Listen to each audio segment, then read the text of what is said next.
Hello guys, I'm Educatedcollins and welcome to my top 10 saviors of Uldum cards for Arena. This is going to be from top 10 and up. Let's get started. So our number 10 card is Rift Cleaver. Rift Cleaver is a Warlock card that destroys any minion you target. It's got very good stats for its cost, usually 5 cost cards or 5/5s.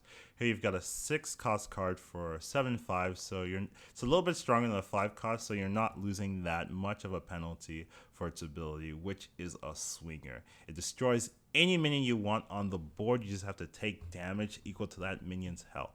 It's a very powerful card. The reason it's not higher on the list is that there are other removal effects for Warlock right now. Warlock's a class that statistically has a lot of removal options. Embalming comes out this set, and Demon Bolt is one of the more popular options currently. So, because there's already replacement options for this type of card, it's not top 2 or top 3, but it's a very good card to pick up in your arena decks. Lots of fun. Next up, we've got Sandstorm Elemental. So this card's very similar to Dragonmore Sculpture.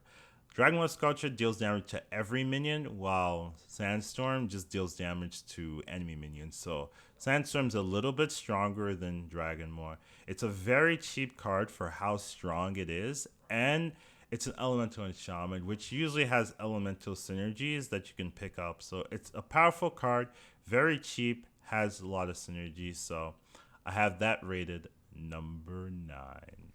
Next up, we've got Plague of Flames. So a lot of people have this card rated as extremely powerful. I do think that this card can be potentially powerful, and you can make a lot of strong tempo swings. The main issue I have with this card and rating it higher is that this card can be very difficult to play every time you draw this card. You need minions on the board and you need minions on your opponent's board that you want to destroy that are valuable enough to use this card on. So if you're gonna pick up this card, I see a lot of people saving this card in their hand maybe too much, and they're looking for gigantic tempo swings, maybe with like Violet War Grubs or something like that. If you can find any tempo swing and can make a big push, even killing like one minion or something like that, you should go for it. There seems to be the most consistent way to use this card. Realize that it is a 1-drop card, and sometimes play it like a 1-drop. So I do think it is a very strong card and can potentially swing the game in your favor. That's why it is number 8. Next up, we've got Deceased Vulture. Now, this card, I had to take another look at to evaluate fairly. I think I was rating it a little bit too high earlier. If you play this card on turn 4, then this card's not going to be very impressive. 3/4 for 4 is just fair, right? However, once you start playing this card after turn 6, then its ability starts to shine.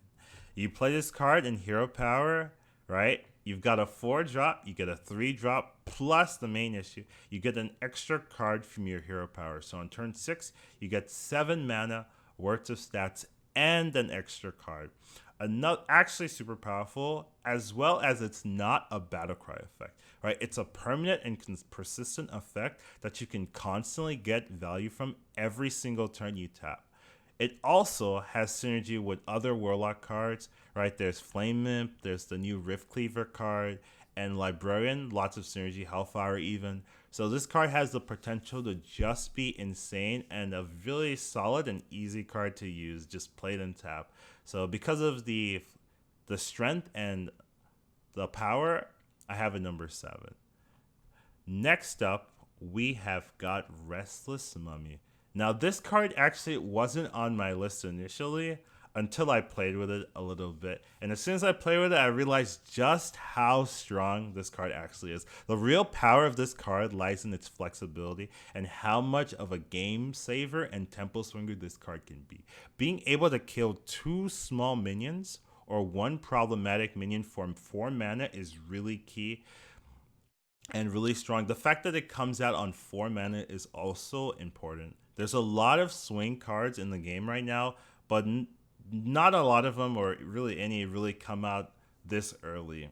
There's a very simple card for saving you. It's a very simple card for saving you, and getting through taunts or making that big push is really what makes this card shine. If you're going to be playing warrior, I think that this card is very strong and you should definitely pick it up. Next up, we have got Puzzle Box of Yaxaron. Now, a lot of people might be surprised to see this random spell card here, and why is it so highly rated? I've actually looked through a lot of the spells in Arena right now for this particular meta, and there are a lot of beneficial spells at the moment, lots of beneficial removal card generation, and tempo cards that you can get from this card. And I think there is some consistency in the fact that you get 10 spells generated. With such a large number of spells played, there's a good chance that you're going to create a favorable board state on turn 10. Another big strength of this card is it has the potential of saving you where pretty much no other card could possibly turn the game state around, right? There's a lot of board states in Arena where you get to this board state, you think to yourself, there's no way I can win anymore, may as well concede, right? If you've got a puzzle box in your hand, you've got hope.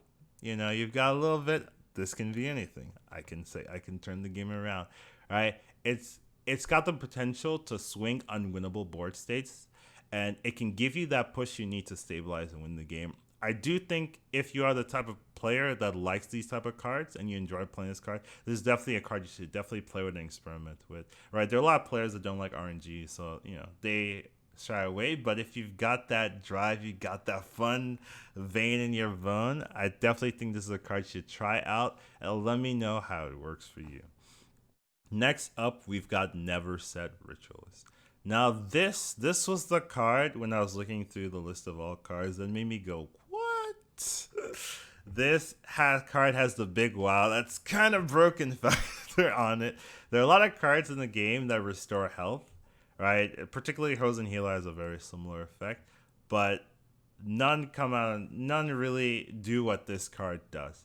This card's potential is being able to restore gigantic health, gigantic taunt minions, right? There are a lot of really strong taunts in the meta right now. Particularly, there's a 214 taunt in the game, Mastodon. Imagine knocking them down to 2 health and then dropping this. Whoop!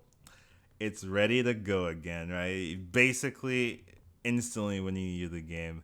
And because there's so many good taunts in the meta right now, you can really abuse this card, right? It's got a consistency being able to draft around the taunts and healing them up.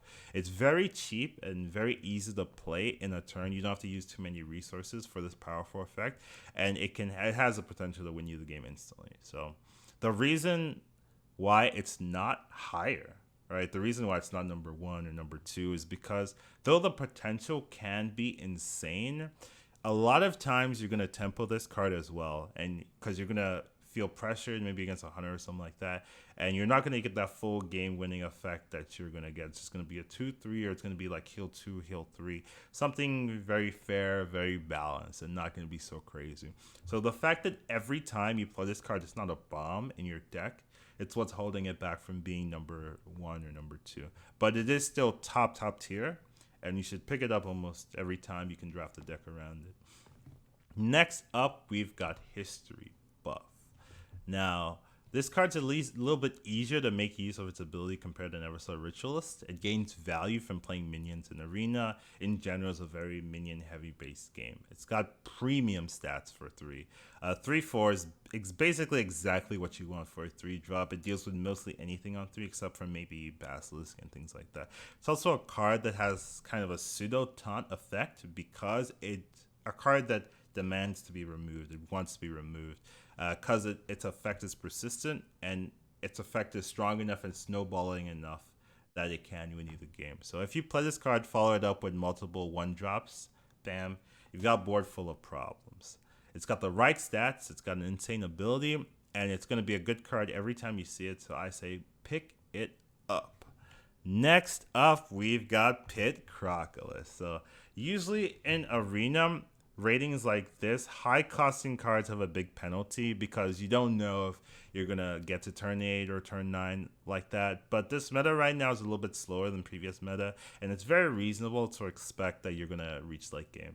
And when you do, this card's ability is exceptional. 5 damage pretty much kills most every minion you throw it at it, except for maybe itself, right? And another great thing about this card is it has a very flexible battle cry. It's not only minions you can target, you can use it as a tool in Hunter to deal 7 damage in the late game. Its design is very similar to North Sea Kraken, which came out at 9, but that card was still extremely powerful. Right, the fact that this card comes out a turn earlier makes it so much stronger, as you can combo this card with your hero power on turn 10. That flexibility allows you to play it in almost any deck, and it's a card you pretty much take anytime you see it. And if you have played Arena already, you're gonna know what this number 1 card is. It is none other than Wrapped Gold. Now, there are 2 main strengths of this card. Number 1, it's very tough to kill, as it's got that reborn mechanic, which revives it to 1 life after it's defeated. And number 2, he summons minions with taunt every single turn.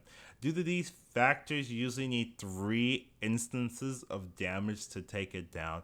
And if you don't have 5+ damage, or if you don't have a ping, good luck killing this card off, right? It's got 7 attack, so it can deal with most problematic minions you throw at it, and you can just use its ability to stall while you smack your opponent in the face, right? So if your opponent cannot realistically kill this card off, in the first couple of turns, you just win.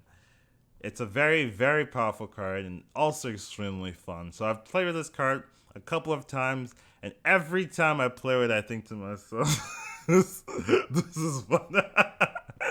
I do think that if you see this card, pick it up every single time. It's just going to carry you in Arena. And there we are. We have got the top 10 Arena cards, in my opinion, in Arena right now for this expansion. Puzzle Box, Wrapped Golem, Deceased Vulture. Lots of exciting cards. And if you haven't tried Arena yet, this is a good time to play. There are a lot of new players and a lot of players that are experimenting and trying out the new combos and things like that. So good time to join in, get in on the fun.